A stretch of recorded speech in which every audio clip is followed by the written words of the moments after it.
Assalamualaikum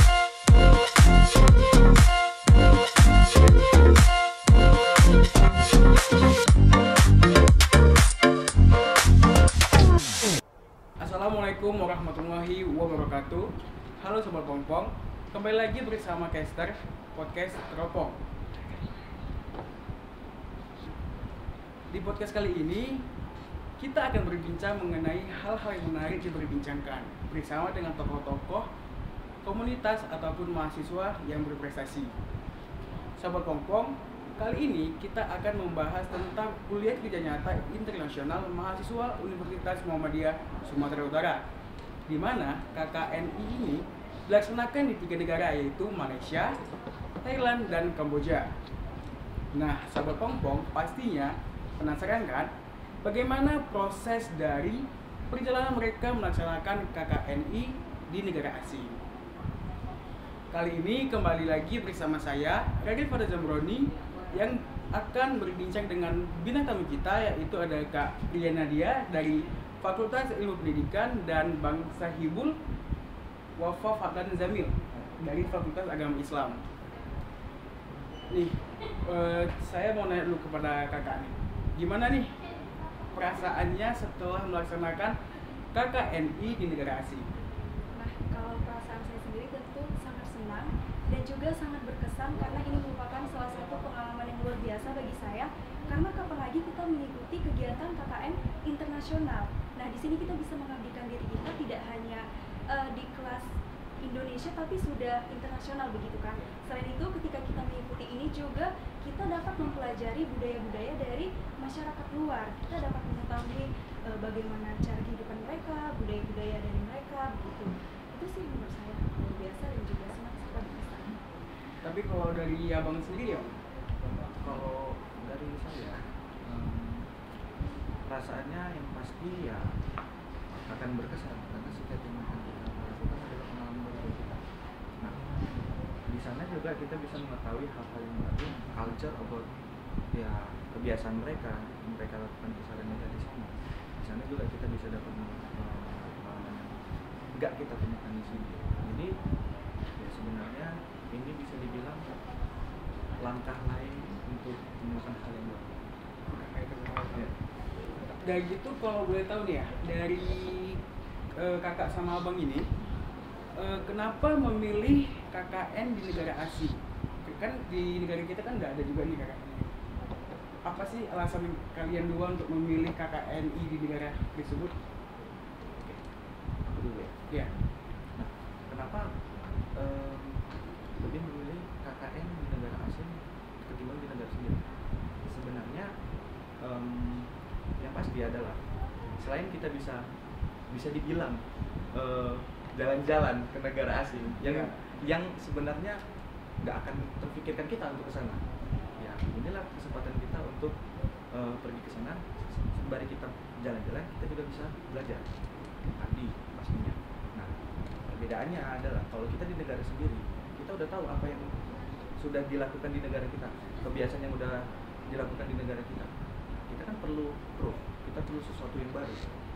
Itu makanya kenapa lebih memilih untuk KKN di negara asing ketimbang di negara sendiri. Gitu. Tapi kalau boleh tahu nih kan, sebelumnya abang ini di KKN di negara mana? Gimana? Abang KKN-nya ini di negara apa? Oh, aku KKN di Thailand. Thailand. Kalau kakak sendiri apa? Sama di Thailand juga. Thailand juga. Alasan kakak untuk memilih KKNI di negara tersebut apa? Alasan saya adalah untuk men-challenge diri saya sendiri, mengenal diri saya sendiri.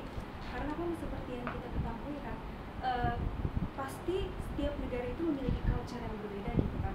Tentu ini kenapa saya mengikuti untuk KKN di negara asing, karena itu tadi saya ingin mendapat pengalaman, menambah pengetahuan. Juga di samping itu saya dapat mempelajari bagaimana culture di sana, dan banyak juga hal baru yang saya dapat di sana, begitu. Kemudian dari segi bahasa, saya juga dapat belajar lebih banyak lagi tentang kebahasaan. Nah, ternyata banyak masyarakat di sana itu yang masih minim dalam bahasa Indonesia, gitu. Jadi disitulah tantangan bagi saya dan juga teman-teman saya, bagaimana caranya kami dapat meningkatkan bahasa Inggris dari masyarakat di sana. khususnya di sekolah yang kami mengabdi atau kami mengajar. Terus kalau boleh tahu nih, tujuan awal untuk mengikuti KKNI ini apa sih Pak? Dan gitu apakah ini menjadi salah satu mahasiswa yang berprestasi atau ada tujuan lainnya? Tujuannya adalah ya seperti saya jelaskan tadi, untuk menambah pengalaman. Kemudian mungkin menjadi mahasiswa berprestasi itu bonus ya bagi saya. Kemudian juga seperti yang telah dijelaskan Alami tadi, sekalian jalan-jalan juga itu juga salah satu bonus ya. Jadi rewardnya ya, rewardnya gitu. Jadi memang banyak sekali benefit yang kami dapatkan dalam mengikuti KKN internasional ini. Gitu.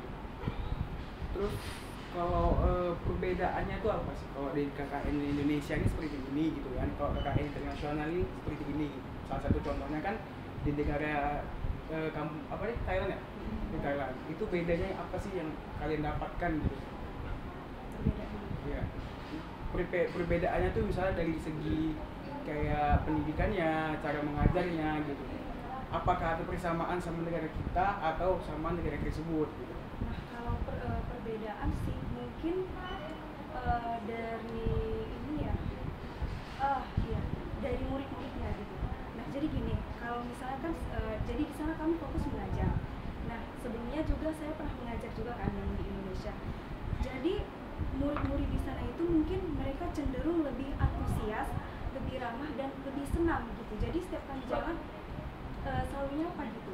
Nah, jadi berbeda dengan ketika saya mengajar di Indonesia gitu kan, di sekolah yang pernah saya ajarkan, mungkin muridnya masih cenderung gimana ya, ada beberapa yang ramah tapi tidak semua begitu. Nah, sedangkan ketika saya mengajar di Thailand ini, belum ada saya temukan yang ibaratnya apa ya, cuek gitu. Jadi semua ramah gitu.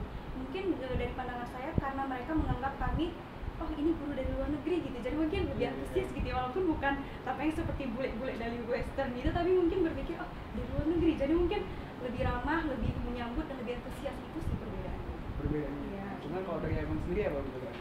Sebenarnya untuk aku yang gak punya basic mengajar di sekolah, aku bilang jurusan aku adalah perbankan.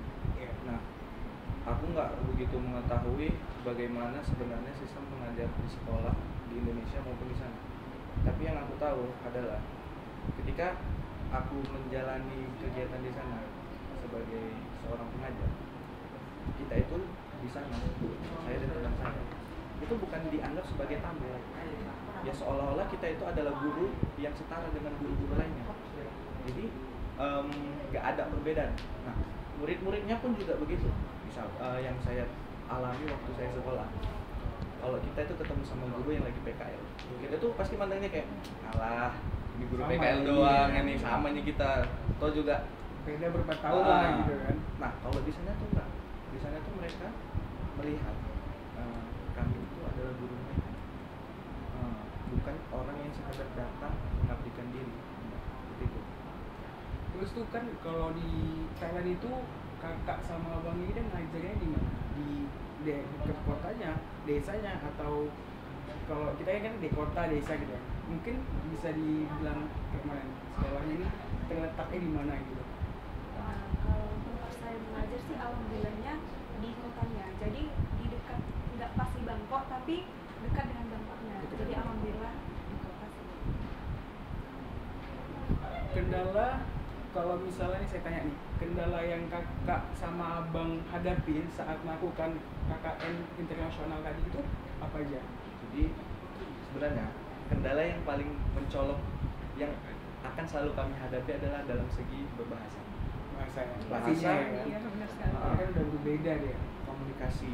Jadi sebenarnya mungkin untuk orang yang sebelumnya di Indonesia seperti KKN yang udah punya pengalaman dalam mengajar, juga pasti bakal kesulitan untuk bagaimana cara kita menyampaikan apa yang harus kita sampaikan kepada murid-murid. Terbilang gak semua orang Thailand itu bisa menggunakan bahasa Inggris. Bahkan yang lebih sulit lagi adalah kita mengajarkan bahasa Inggris dengan bahasa Inggris. Ngerti nggak maksud kata-kata itu? Maksudnya gimana? Bahasa Inggris dengan bahasa Inggris. Misal kita mau menyampaikan about alphabet, kita kan nggak ngerti cara menyampaikan dengan bahasa mereka. Iya. Otomatis kita menyampaikannya dengan bahasa Inggris. Iya. Nah itu yang menjadi sangat sulit di sana. Sulit, ya. Iya, jadi gimana caranya itu memang itulah kendala yang paling tersulit yang terutama aku alami di sana sebagai guru pengajar. Kalau kakak sendiri ya? Sama juga sih bang, dari segi language barrier-nya. Jadi kalau ngajar itu ibaratnya kayak 5 kali kerja gitu. Jadi nanti misalnya ngajar, sedangkan saya kan ngajarin kelas SD dan tidak anak SD itu rata-rata mereka tidak pandai berbahasa Inggris. Jadi ketika kita sudah menjelaskan panjang kali lebar, jadi mereka gimana maksudnya. Jadi harus menggunakan gesture badan, gerak badan gitu. Terus kalau mereka belum ngerti, ya udah terpaksa buka Google Translate, saya translate lagi ke bahasa Thailand. Saya tunjukkan ke salah satu teman yang pandai bahasa Inggris yang mungkin paham. Jadi temannya menjelaskan menggunakan bahasa Thailand kepada teman-temannya gitu. Dan kadang di samping lagi wali kelasnya membantu kami untuk mentranslate gitu. Jadi itu sih dari language barrier-nya, karena itu tadi seperti yang dijelaskan aku tadi, dari segi bahasa Inggris tidak semua dari mereka, bahkan bisa dibilang minim gitu bang, yang bisa bahasa Inggris gitu sih. Terus ada nggak kayak misalnya itu kayak guru dari sekolah tersebut untuk mendampingi kalian berdua gitu, ada kan? Ada. Terus mau tanya juga nih, ada nggak harapan dan keinginan kalian ke depannya untuk para mahasiswa yang ada di Universitas Muhammad di Sumatera Utara ini? Apa harapan kalian yang ingin kalian utarakan gitu untuk mencoba KKN internasional ini? Kalau dari aku harapannya sebenarnya yang pastinya harusnya akan jauh lebih baik dari kami sebelumnya. Jadi sebelum mereka ingin mencoba menjajaki negara orang lain, ada baiknya mereka mencari banyak informasi terlebih dahulu dari orang-orang yang sebelumnya sudah berangkat. Jadi ketika mereka udah di sana, mereka udah punya cover, punya backup untuk persiapan mereka. Jadi nggak kaget-kaget kayak kami di sana. Wih, ini kok gimana ya? Kayak nggak ada persiapan memang sama sekali kan. Apalagi kami nggak tahu sebelumnya udah ada seperti ini atau belum. Itu sih. Hal yang paling berkesan nih selama kalian berdua KKN di Thailand, apa aja sih? Kalau boleh tahu nih, apa aja?